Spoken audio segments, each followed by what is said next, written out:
Hi all welcome back to my YouTube channel. ಎಲ್ಲರೂ ಹೇಗಿದ್ದೀರಾ? ಯುಗಾದಿ ಹಬ್ಬಕ್ಕೆ ಬೇಳೆ ಒಬ್ಬಟ್ಟು ಮಾಡೋದು ಹೇಗಂತ ಇವತ್ತಿನ ರೆಸಿಪಿಯಲ್ಲಿ ನಾವು ತಿಳಿಸ್ಕೊಡ್ತಾ ಇದ್ದೀವಿ. ಬನ್ನಿ ಮಾಡೋದು ಹೇಗಂತ ನೋಡ್ಕೊಂಬರೋಣ. ಅದಕ್ಕಿಂತ ಮುಂಚೆ ಇನ್ಯಾರಲ್ಲ ನಮ್ಮ ಚಾನಲ್ನ ಸಬ್ಸ್ಕ್ರೈಬ್ ಮಾಡ್ಕೊಂಡಿಲ್ಲ, ಪ್ಲೀಸ್ ಸಬ್ಸ್ಕ್ರೈಬ್ ಮಾಡ್ಕೊಳ್ಳಿ ಅಂತ ಹೇಳ್ತಾ ಬನ್ನಿ ಮಾಡೋದು ಹೇಗಂತ ನೋಡ್ಕೊಂಬರೋಣ. ಮೊದಲಿಗೆ ಇಲ್ಲಿ ನಾವು ಗ್ಯಾಸ್ ಹಚ್ಕೊಂಡಿದ್ದೀವಿ, ಅದಕ್ಕೆ ಒಂದು ಪಾತ್ರೆ ಇಟ್ಕೊಂಡಿದ್ದೀವಿ. ನಂತರ ಅದಕ್ಕೆ 1 ರಿಂದ 2 ಚಮಚಷ್ಟು ಲೋಟದಷ್ಟು ನೀರು ಹಾಕ್ಕೊಂಡಿದ್ದೀವಿ. ನಂತರ ಅದಕ್ಕೆ ಬಿಸಿಯಾಗಿ ಬಿಟ್ಬಿಡೋಣ. ಈ ಕಡೆ ಅರ್ಧ ಕೆಜಿಯಷ್ಟು ನಾವು ತೊಗರಿಬೇಳೆನ ತೊಗೊಂಡಿದ್ದೀವಿ. ಅದಕ್ಕೆ ನೀರು ಹಾಕ್ಬಿಟ್ಟು ಚೆನ್ನಾಗಿ ತೊಳೆದಿಟ್ಕೊಂಡ್ಬಿಡೋಣ.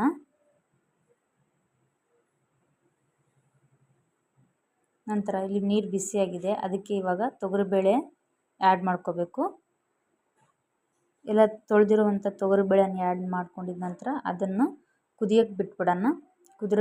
ಕುದಿಯೋದ್ರೊಳಗೆ ನಾವು ಒಂದು ಸೈಡಲ್ಲಿ ಮೈದಾ ಹಿಟ್ಟು ನಾದ್ಕೊಂಬಿಡೋಣ. ಇಲ್ಲಿ ಮೈದಾ ಹಿಟ್ಟು ತೊಗೊಂಡಿದ್ದೀವಿ ಅರ್ಧ ಕೆಜಿಯಷ್ಟು. ನಂತರ ಅದಕ್ಕೆ ಸ್ವಲ್ಪ ಅರಿಶಿಣದ ಪುಡಿ ಆ್ಯಡ್ ಮಾಡ್ಕೋಬೇಕು. ನೀವು ಬೇಕಾದರೆ ಸ್ವಲ್ಪನೇ ಉಪ್ಪು ಹಾಕ್ಕೋಬೋದು. ಅದಕ್ಕೆ ಸ್ವಲ್ಪನೇ ನೀರು ಹಾಕಿ, ಇಲ್ಲಾಂದರೆ ಸ್ವಲ್ಪ ಎಣ್ಣೆ ಹಾಕ್ಕೊಂಡು ಮೃದುವಾಗಿ ನಾದ್ಕೋಬೇಕಾಗುತ್ತೆ. ಸ್ವಲ್ಪನೇ ನೀರು ಹಾಕ್ಕೊಳ್ಳಿ, ಯಾಕಂದರೆ ಒಮ್ಮೆಲೆ ನೀರು ಜಾಸ್ತಿ ಆಗಿಬಿಟ್ರೆ ಅಳಕ್ಕಾಗ್ಬಿಡುತ್ತೆ ನೋಡಿ.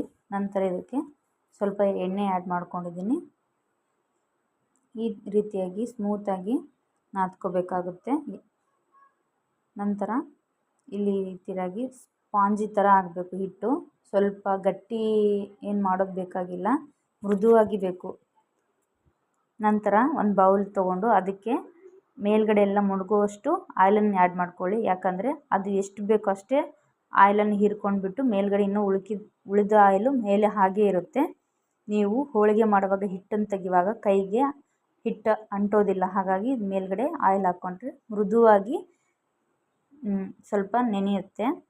1 ರಿಂದ 2 ತಾಸಷ್ಟು ನೆನೆಯಕ್ಕೆ ಬಿಡಬೇಕು. ನಂತರ ಒಂದು ಸೈಡಲ್ಲಿ ನಾವಿಲ್ಲಿ ಅರ್ಧ ಕೆಜಿಗೆ ಸ್ವಲ್ಪ ಕಡಿಮೆ ಆಗೋಷ್ಟು ಬೆಲ್ಲ ತೊಗೊಂಡಿದ್ದೀವಿ. ಯಾಕಂದರೆ ಅರ್ಧ ಕೆಜಿ ಬೇಳೆಗೆ ಅರ್ಧ ಕೆಜಿ ಬೆಲ್ಲ ತೊಗೊಂಡ್ರೆ ತುಂಬಾ ಸಿಹಿ ಆಗುತ್ತೆ.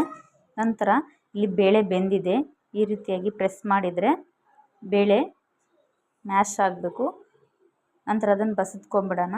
ನೀರು ಎಲ್ಲ ತೆಗೆದು ಬಿಟ್ಬಿಡೋಣ. ಒಂದು ಸೈಡಲ್ಲಿ ಶುಂಠಿ, ಏಲಕ್ಕಿ ಮತ್ತು ಸೋಂಪು ಕಾಳನ್ನು ಹುರಿದಿಟ್ಟಿದ್ದೀವಿ ನೋಡಿ. ನಂತರ ಬೆಲ್ಲದ ಪಾಕ ಏನಾಗಿರುತ್ತಲ್ಲ ಬೇಳೆಗೆ ಆ್ಯಡ್ ಮಾಡ್ಕೊಂಡಿದ್ದೀವಿ. ಬೇಳೆ ಕಟ್ಟನ್ನು ತೆಗೆದಾದ್ಮೇಲೆ ಬೆಲ್ಲದ ಪಾಕನ ಆ್ಯಡ್ ಮಾಡ್ಕೋಬೇಕು. ಚೆನ್ನಾಗಿ ಮಿಕ್ಸ್ ಮಾಡ್ಕೊಂಬಿಡೋಣ. ಬೆಲ್ಲದ ಪಾಕ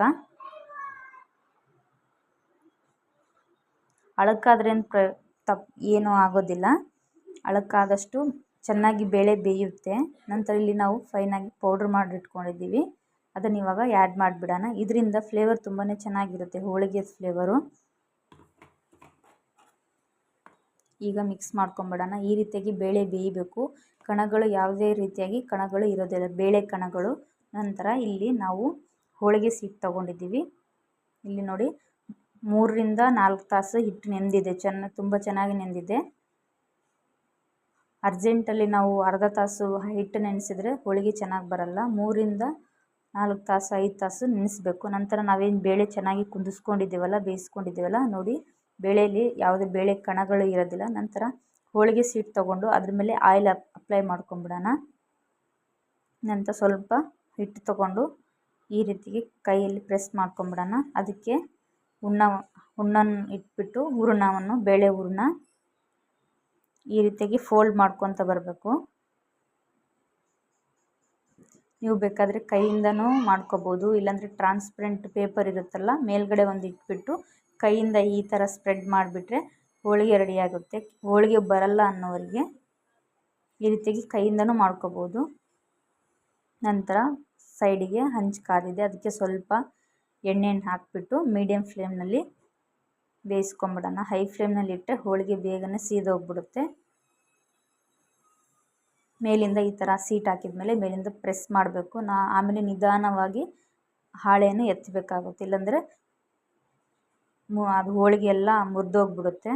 ನಂತರ ಕೆಳಗಡೆ ಸ್ವಲ್ಪ ಈಗ ಒಂದು ಸೈಡ್ ಬೆನ್ಸ್ಕೊಂಡಿದ್ದೀವಿ, ಇವಾಗ ರೊಟೇಷನ್ ಮಾಡ್ಕೊಳ್ಳೋಣ. ನಂತರ ಈಗ ಹೋಳಿಗೆ ರೆಡಿಯಾಗಿದೆ. ಅದಕ್ಕೆ ಬೇಕಾಗಿರೋದು ಕೋಸಂಬರಿ. ಇವಾಗ ಕೋಸಂಬರಿಗೆ ಏನೇನು ಬೇಕಪ್ಪ ಅಂದರೆ ಒಂದು ಈರುಳ್ಳಿ, ಕ್ಯಾರೆಟು, ಸೌತೆಕಾಯಿ, ಸ್ವಲ್ಪ ಕೊಬ್ಬರಿ ತುರಿ, ನಂತರ ಮೆಣಸಿನ್ಕಾಯಿ, ಇವನ್ನಿಷ್ಟು ಹಾಕ್ಕೊಂಡಿದ್ದೀವಿ. ನಂತರ ಇವಾಗ ಈರುಳ್ಳಿನ ಆ್ಯಡ್ ಮಾಡಿಕೊಂಡು ಕೊತ್ತಂಬರಿ ಸೊಪ್ಪು ಸ್ವಲ್ಪ ಹಸಿಮೆಣ್ಸಿಕಾಯಿ ನೋಡ್ಕೊಂಡು ಹಾಕ್ಕೊಳ್ಳಿ, ಯಾಕಂದರೆ ಮನೆಯಲ್ಲಿ ಚಿಕ್ಕ ಮಕ್ಕಳು ತಿಂತಾರೆ ಹಾಗಾಗಿ. ನಂತರ ಅದಕ್ಕೆ ಕ್ಯಾರೆಟ್ ಆ್ಯಡ್ ಮಾಡ್ಕೋಬೇಕು. ನಂತರ ಇವಾಗ ಅದಕ್ಕೆ ಸೌತೆಕಾಯಿನ ಆ್ಯಡ್ ಮಾಡ್ಕೋಬೇಕು. ಇವಾಗ ಅದಕ್ಕೆ ರುಚಿಗೆ ತಕ್ಕಷ್ಟು ಉಪ್ಪನ್ನು ಆ್ಯಡ್ ಮಾಡ್ಕೊಂಡಿವಿ. ಸ್ವಲ್ಪ ರುಚಿಗೆ ತಕ್ಕಷ್ಟು ಉಪ್ಪು ಆ್ಯಡ್ ಆದಮೇಲೆ ಒಂದು ಅರ್ಧ ತಾಸಷ್ಟು ನೆನೆಸಿರುವಂಥ ಕೋಸಂಬರಿ ಬೇಳೆಯನ್ನು ತೊಳೆದ್ಬಿಟ್ಟು ಇದಕ್ಕೆ ಸೇರಿಸ್ಕೊಳ್ಳೋಣ. ಇದಕ್ಕೆ ಬೇಕಾದರೆ ನೀವು ದಾಳಿಂಬೆ ಹಣ್ಣನ್ನು ಹಾಕ್ಕೋಬೋದು. ಇವಾಗ ಚೆನ್ನಾಗಿ ಮಿಕ್ಸ್ ಮಾಡ್ಕೊಂಬಿಡೋಣ. ಮಿಕ್ಸ್ ಮಾಡ್ಕೊಂಡಿದ ನಂತರ ಸ್ವಲ್ಪ ಉಪ್ಪು ಸರಿ ಇದೆ ಅಲ್ವ ಅಂತ ಚೆಕ್ ಮಾಡ್ಕೊಳ್ಳಿ. ಇವಾಗ ಕೋಸಂಬರಿ ರೆಡಿಯಾಗಿದೆ. ಹೋಳಿಗೆನೂ ರೆಡಿಯಾಗಿದೆ. ಬಿಸಿ ಬಿಸಿ ಹೋಳಿಗೆಗೆ ತುಪ್ಪವನ್ನು ಹಾಕ್ಕೊಂಡು ತಿಂದರೆ ತುಂಬಾ ರುಚಿಯಾಗಿರುತ್ತೆ. ನಿಮಗೂ ಇಷ್ಟ ಆದರೆ ಪ್ಲೀಸ್ ಲೈಕ್ ಮಾಡಿ, ಶೇರ್ ಮಾಡಿ, ಹೇಗಿತ್ತಂತ ಕಮೆಂಟ್ ಮಾಡಿ ತಿಳಿಸಿ. ನಮ್ಮ ಲಂಬಾಣಿ ಅಡುಗೆ ಮನೆ ರೆಸಿಪಿಗಳು ನಿಮಗೂ ಇಷ್ಟ ಆದರೆ ಸಬ್ಸ್ಕ್ರೈಬ್ ಮಾಡ್ಕೊಳ್ಳೋದು ಮಾತ್ರ ಮರಿಬೇಡಿ. Thank you for watching.